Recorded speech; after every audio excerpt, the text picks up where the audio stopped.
Como fiz várias vezes no ano passado, aliás, no ano retrasado, em 2019, farei aqui, nesta reta final de Brasileirão, sempre um vídeo ao final da rodada de a rodada foi boa, a rodada foi ruim, para quem a gente deve torcer e etc.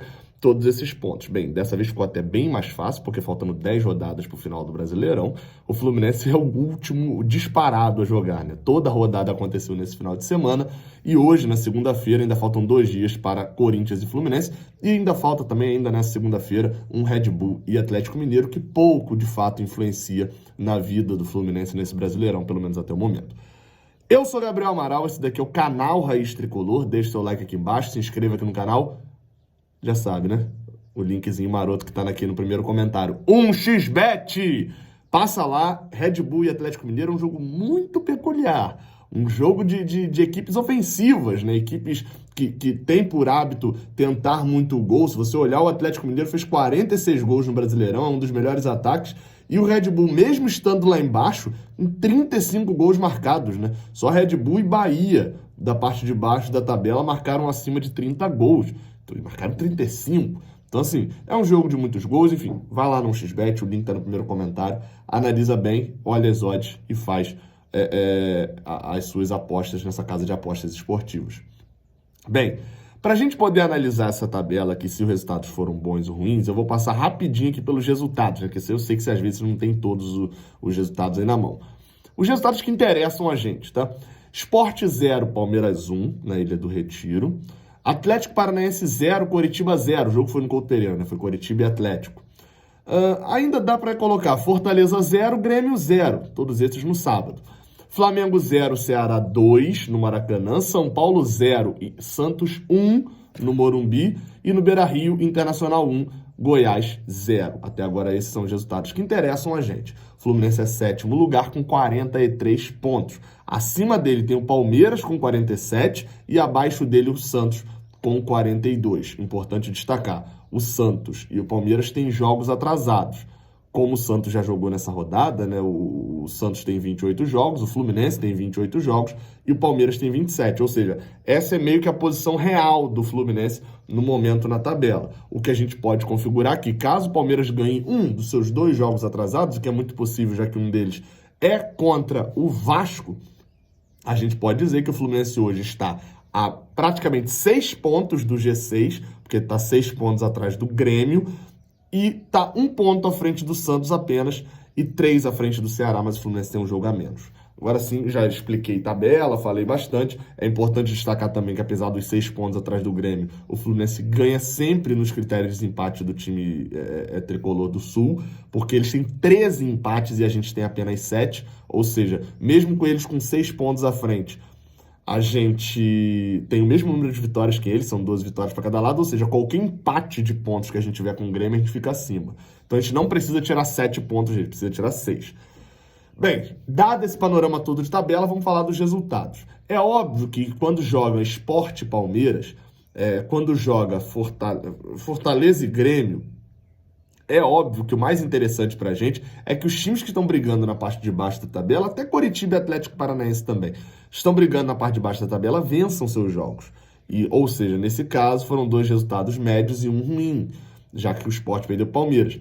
Por quê? Porque a parte de baixo subindo, a parte do meio estaciona. E Atlético Paranaense, por exemplo, que tem 38 pontos, não foi tão ruim esse empate, né? Não foi de todo ruim, assim como o Grêmio ser segurado pelo Fortaleza. O Grêmio que vinha numa sequência inacreditável, continua ainda numa sequência invicta inacreditável, mas deu uma seguradinha depois de vir de 2 vitórias seguidas. Então, assim, fica a questão sobre o Fluminense da gente entender esses resultados de sábados como médio, até porque também a gente não dá para ficar contando com o time lá da parte de baixo da tabela. O Palmeiras na nossa frente, até o momento, não é um problema tão grande, não é, porque o Palmeiras é o time que está com um pé na final da Libertadores e está na final da Copa do Brasil. Ou seja, esse é um time que tem hoje, pelo menos, vamos botar 50% de chance de abrir um G8, só com ele abrir um G8. E no caso da Copa do Brasil, o Grêmio também estando à nossa frente, estando Palmeiras e Grêmio, está garantida pelo menos uma vaga a mais. Ou seja, hoje, independente de qualquer coisa, o Fluminense estaria na Libertadores de 2021, porque Grêmio ou Palmeiras ganharão a Copa do Brasil e abriria a 7ª vaga. Ou seja, o primordial é o Fluminense se manter caso tenha Grêmio e Palmeiras à sua frente, pelo menos em sétimo. E o que ameaça hoje o Fluminense esse ponto? Há um gap de espaço, como eu falei, entre o G6 e o Fluminense. Está muito consolidado São Paulo, Internacional, Atlético Mineiro, Flamengo, Grêmio e Palmeiras como G6. Como eu falei lá no cálculo de tabela. Se o Palmeiras empatar os 2 jogos que ele tem atrasado, ou ganhar um deles contra o Vasco, por exemplo, já há um espaço de 6 pontos entre o sexto e o sétimo, que seriam Grêmio e Fluminense. Porém, repetindo, enquanto Grêmio e Palmeiras estiverem à nossa frente, não há problema da gente ficar em sétimo lugar. Qual que é o problema disso? O Santos foi buscar ponto que não faz sentido nenhum ele buscar, que era a vitória contra o São Paulo, um São Paulo que antes, líder absoluto, de sequência de vitórias, de campeão antecipado e etc., agora está a 3 pontos só do Internacional atrás dele e vem de 2 derrotas seguidas. Depois de perder para o Red Bull 4-1, ainda perde o clássico para o Santos no Morumbi. Esse ponto do Santos era o ponto que não podia vir para o Fluminense. Não podia, porque a gente, apesar da gente ter conquistado esse tipo de ponto na rodada passada, né, que foi ganhar um clássico que a expectativa não era de vitória contra o Flamengo, a vitória do Santos nesse embate entre Fluminense e Santos meio que anulou a vitória do Flamengo, né? A vitória do Fluminense contra o Flamengo. E o Fluminense vai ter que buscar uma nova vitória desse naipe, que é vencer o Corinthians em Itaquera, para conseguir esse tipo de reação. E essa é outra preocupação. Abaixo do Fluminense no momento, como eu falei, tem Santos com 42 pontos, mesmo número de jogos do Fluminense, né? Um ponto atrás, mesmo número de jogos. E quando a gente desce um pouquinho mais a tabela e vai a nono, tem o Ceará, que também foi buscar ponto absurdo, mas eu ainda não coloco o Ceará como uma real ameaça ao Fluminense. Ele tá no contexto da briga da Libertadores, isso é indiscutível, tá com 39 pontos.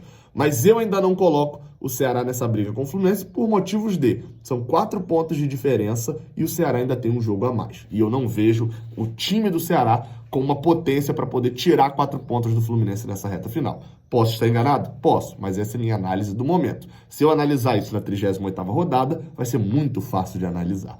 E esse não é o objetivo aqui. Só que abaixo do Ceará, então eu eliminei o Ceará, tem o Corinthians com os mesmos 39 pontos e com 27 jogos. Ou seja, um a menos que o Fluminense. E esse é o perigo. Porque vamos botar que o Corinthians vença esse jogo. É Corinthians e Palmeiras, tá? O jogo atrasado. Mas vamos sempre considerar o pior cenário. O Corinthians venceu o Palmeiras, foi a 42. Corinthians e Fluminense nessa quarta-feira vale a posição. Vale o 7º lugar. Porque o Corinthians teria 42 e o Fluminense 43. Por isso que a rodada, e chegando a esse veredito agora no final do vídeo, a rodada foi muito parada lá em cima, né, na parte de título. O Internacional vem aí com mais de 5 vitórias seguidas, embalado, etc. O Atlético Mineiro pode disparar um bocado, mas essa não é a nossa realidade hoje. A nossa realidade é conquistar a vaga na Libertadores. Essa rodada pode colocar o G6 um passinho muito curto acima, porque Grêmio e Palmeiras pontuou bem, mas o Grêmio não pontuou tão bem, e o Fluminense pode se aproximar dessa galera, mas também pode fazer com que o Fluminense largue essa galera do G6 e se embole total por essa única vaga que está sobrando no momento, né? Enquanto o Palmeiras não ganhar a Libertadores, ou o Santos ganhar a Libertadores, só está sobrando uma vaga, que é a do G7, que é de Grêmio ou Palmeiras.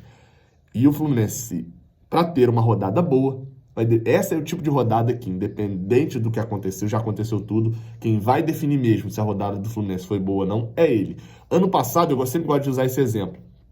Ano passado, a gente empatou com o Atlético Mineiro no sábado, numa rodada, se eu não me engano, acho que a conta exata é essa. A gente empata no sábado e era um drama total esse empate, um gol de Santo no finalzinho. Mas a rodada, no fim, ficou ótima para o Fluminense, que, se eu não me engano, o Cruzeiro perde na segunda-feira. Então, assim, tem rodadas que, mesmo você não tendo resultado ruim, a rodada é boa, né? Tem resultados positivos. Esse é o caso em que os resultados não foram completamente negativos, mas o jogo do Fluminense, por se tratar, é ele quem vai definir se há um confronto direto ou não, porque se ele ganhar o Corinthians, ele abre, mesmo com um jogo a mais, ele vai abrir uma diferença de 7 pontos, e aí diz que o confronto direto dele não é com o Corinthians. Quem vai definir a rodada do Fluminense nessa vez é o Fluminense. Enfim, sempre vai ter essa análise depois da rodada, né? Um vídeo falando, ou quando eu quiser que tenha também. Deixa o like aqui embaixo, se inscreve aqui no canal e deixa a sua opinião aqui embaixo também, se você achou se a rodada foi boa ou ruim até agora para o Fluminense. Saudações tricolores, até a próxima, valeu!